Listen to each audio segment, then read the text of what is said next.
Hello friends, welcome to EPG Pathshala. I am Professor S.P. Singh from Faculty of Management Studies, Gurukul Kangdi University, Haridwar. Today we are going to study Module 27 on Qualitative Research Design.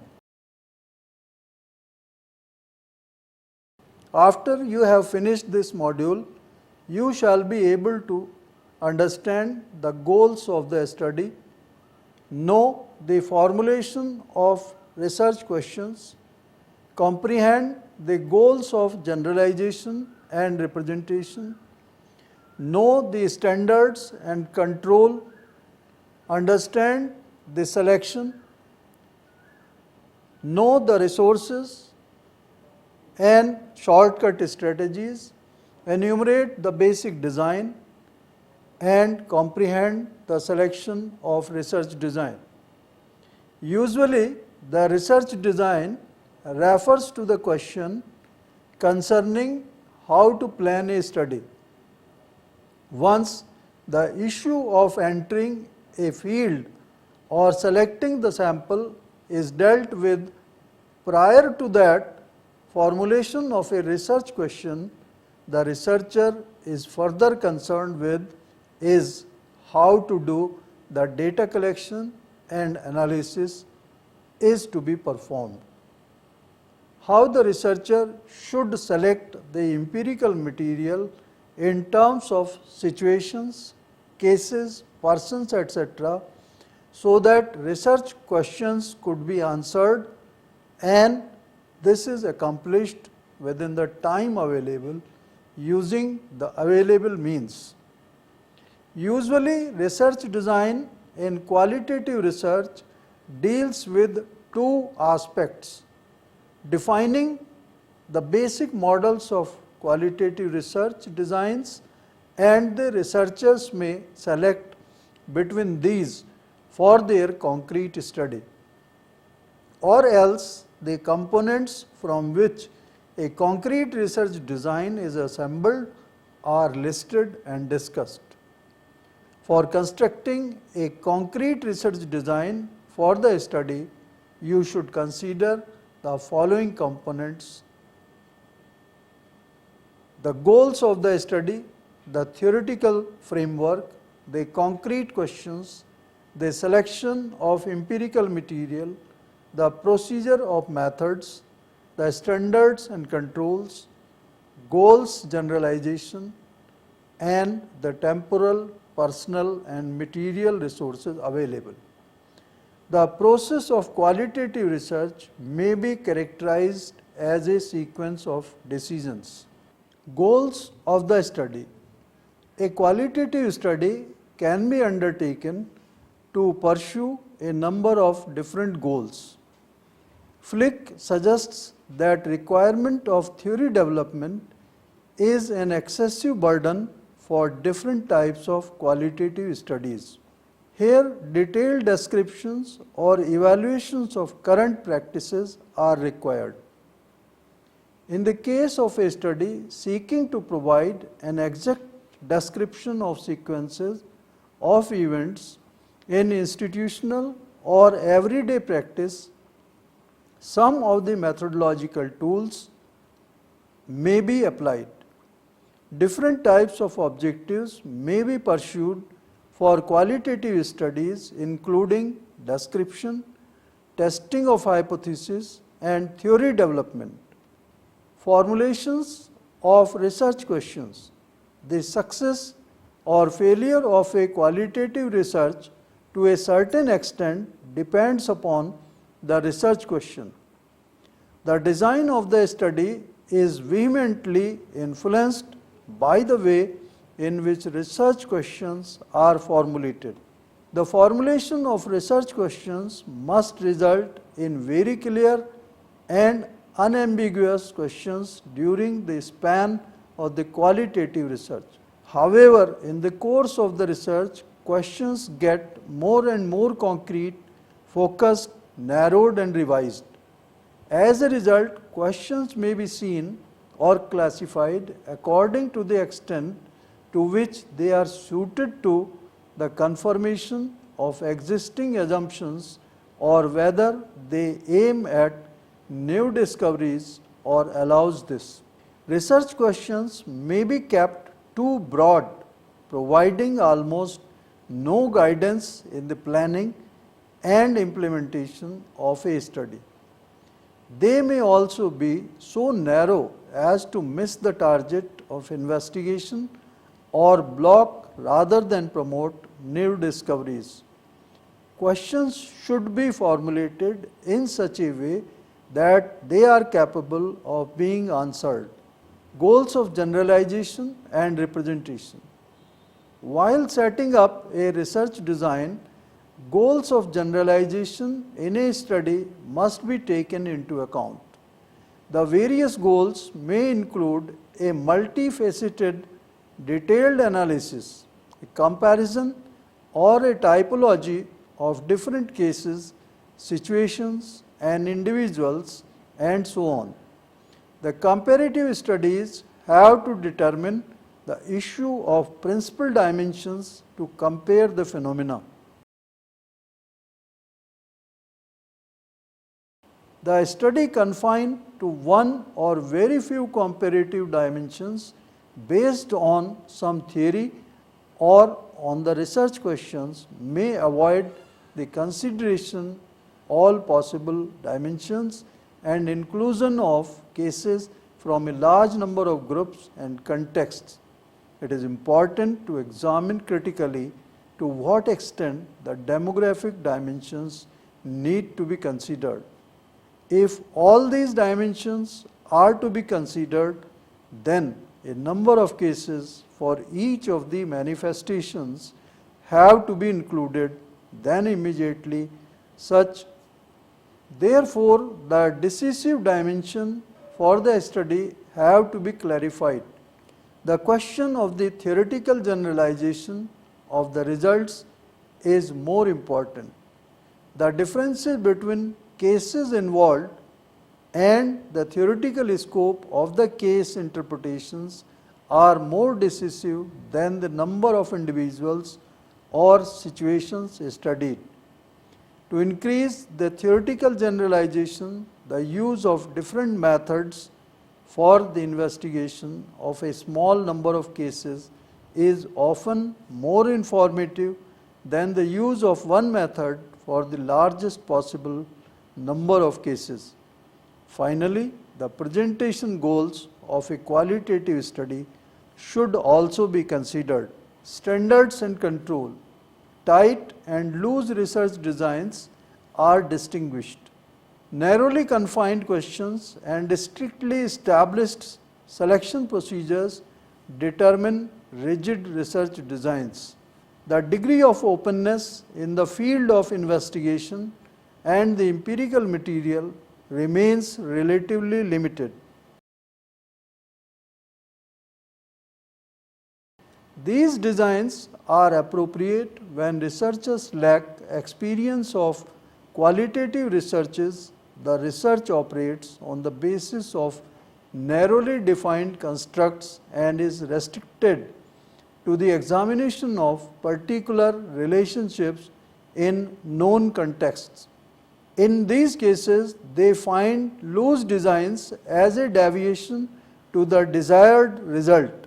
Tighter designs make it easier to determine the data relevant to the investigation and also make it simpler to compare and summarize data from different interviews or observations. The characteristics of loose designs include are broadly defined concepts and little of fixed methodological procedures.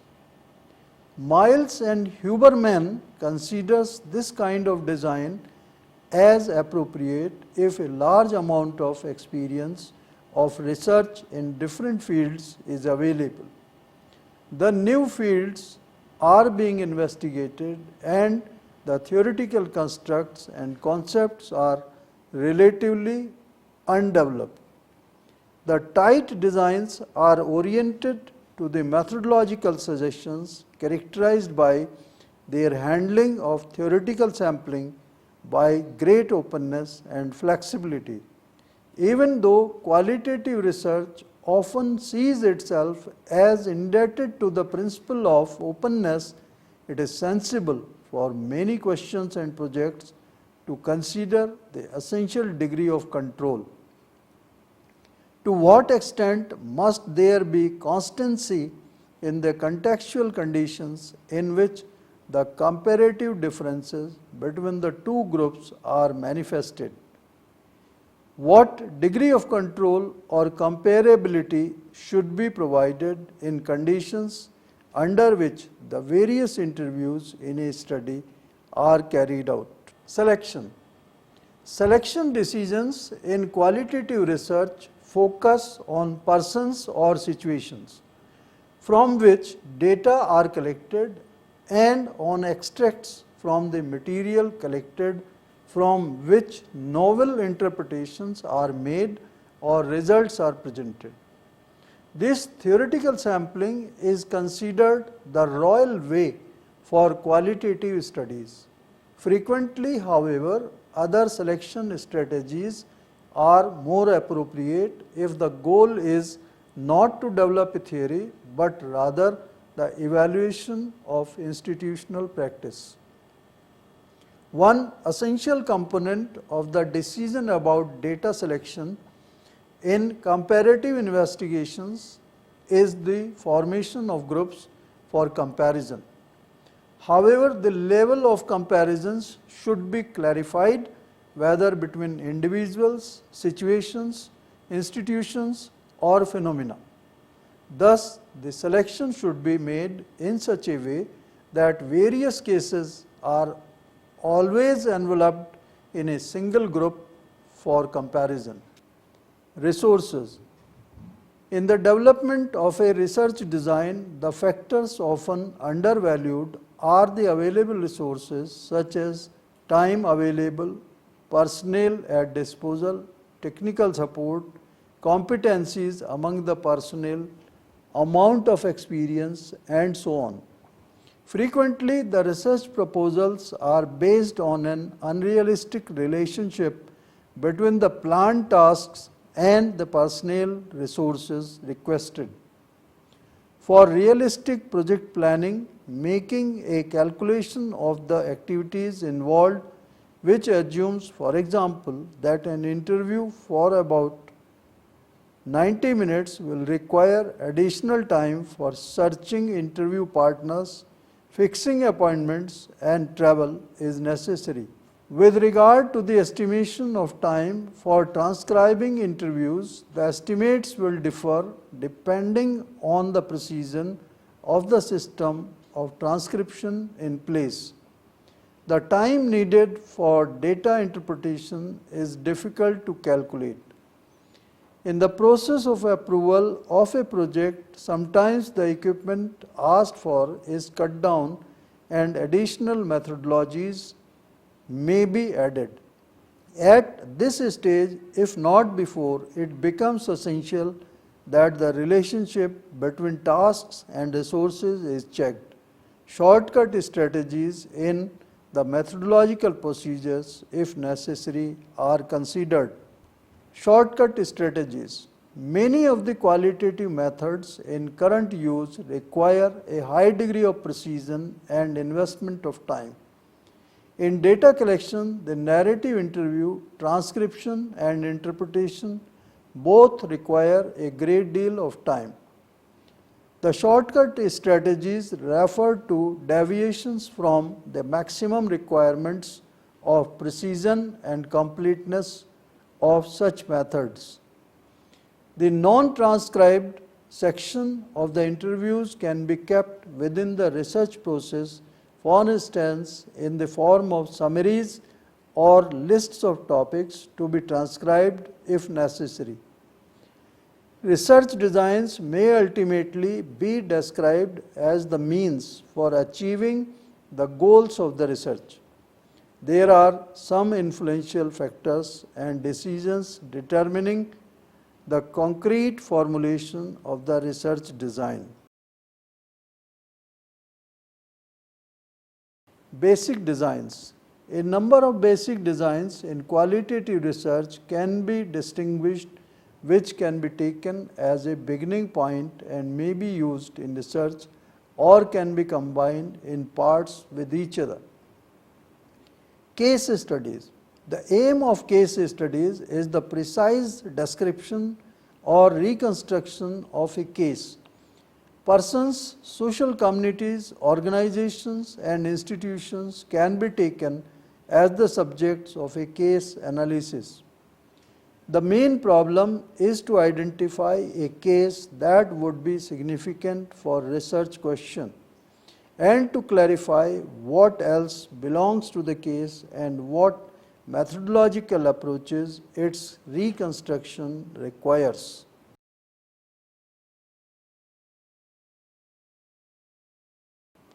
Comparative studies. In a comparative study, the case is not observed as a whole and in its complexity, but rather a multiplicity of cases with regard to particular excerpts.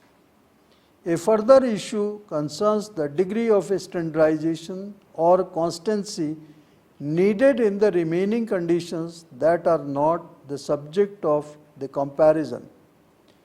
Applied in a consequent way, this design offers a way to a focused and thus limitable comparative analysis of issues and experiences. In comparative studies, sampling is purposive with focus on the relevance for the purposes of comparison. In collecting data, interviews which permit more directed questions is preferable. Coding and categories, perhaps with computers, are helpful in analyzing the data. If the concentration on the dimensions of the comparison is too strict, analysis may encounter the problem of neglecting other aspects.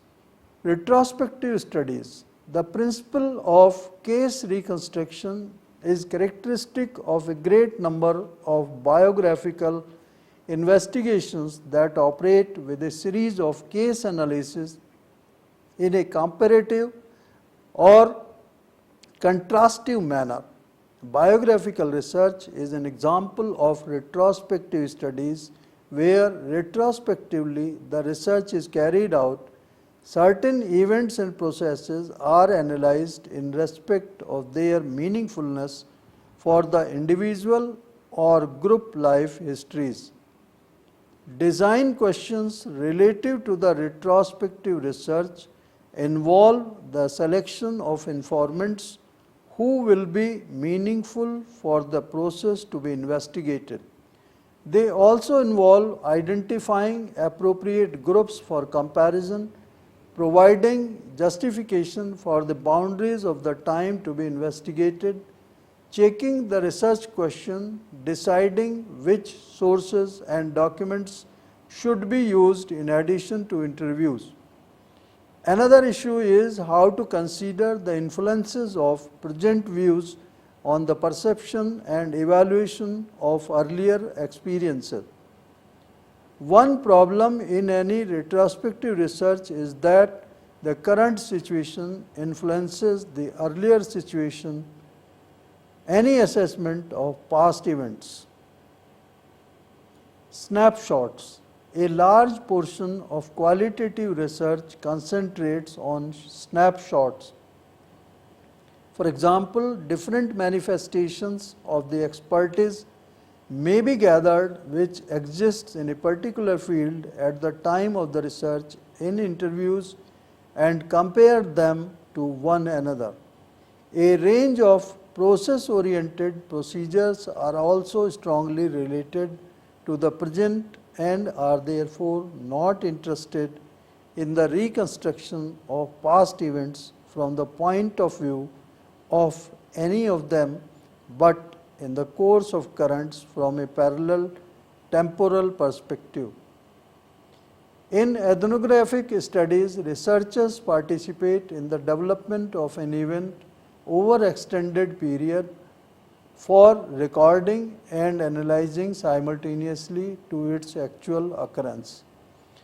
In conversation analysis, a conversation is recorded and then analyzed in terms of its sequencing, while in objective hermeneutics, a protocol is interpreted in a strictly sequential manner from beginning to finish. In these approaches, from the point of view of research design, the question of how to restrict the empirical material arises. Longitudinal studies. The final variant of a basic design in qualitative research consists of longitudinal studies in which an interesting process or state is analyzed again at a later times of data collection. This strategy has rarely been used in qualitative research. In most qualitative methods, there is little guidance on how they could be applied in longitudinal studies with several points of data collection. From a longitudinal perspective, within a limited framework, research is realized in ethnography by virtue of the researcher's extended participation in the field of study, and also with a retrospective focus. Biographical research considers an enlarged segment of a life history. The great strength of a longitudinal study being able to document changes of how or action through repeated collection cycles, where the initial state of a process of change can be recorded without any influence from its final stage, cannot therefore is fully realized. In order to make full use of the potential of a longitudinal study, processes for a study before they begin should be identified. To apply qualitative methods, for example, the narrative interview again and again at several points of data collection, may create very artificial situations. Longitudinal studies in general require a considerable organizational expenditure and extended resources.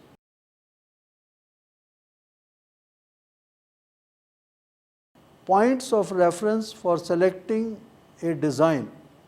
Criteria based comparison of the approaches.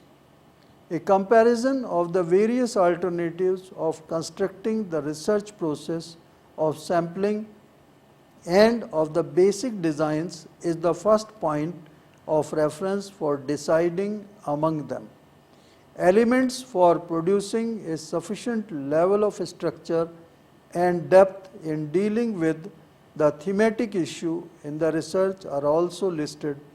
Further features shown are each approach's contribution to the development of the qualitative methodology in general and the fields of application particular is created for or mainly used in.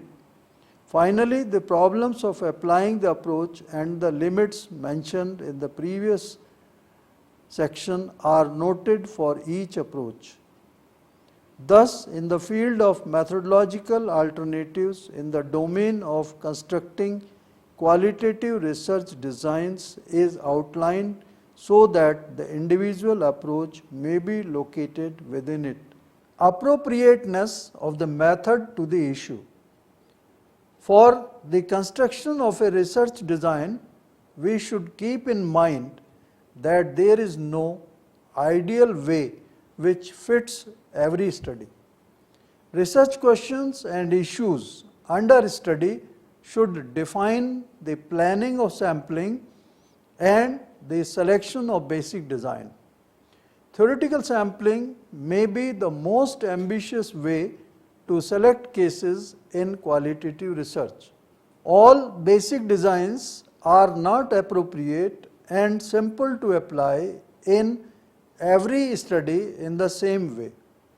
The appropriateness for the issue under study and the concrete circumstances in which it is studied should be the main orientation for one or the other alternative.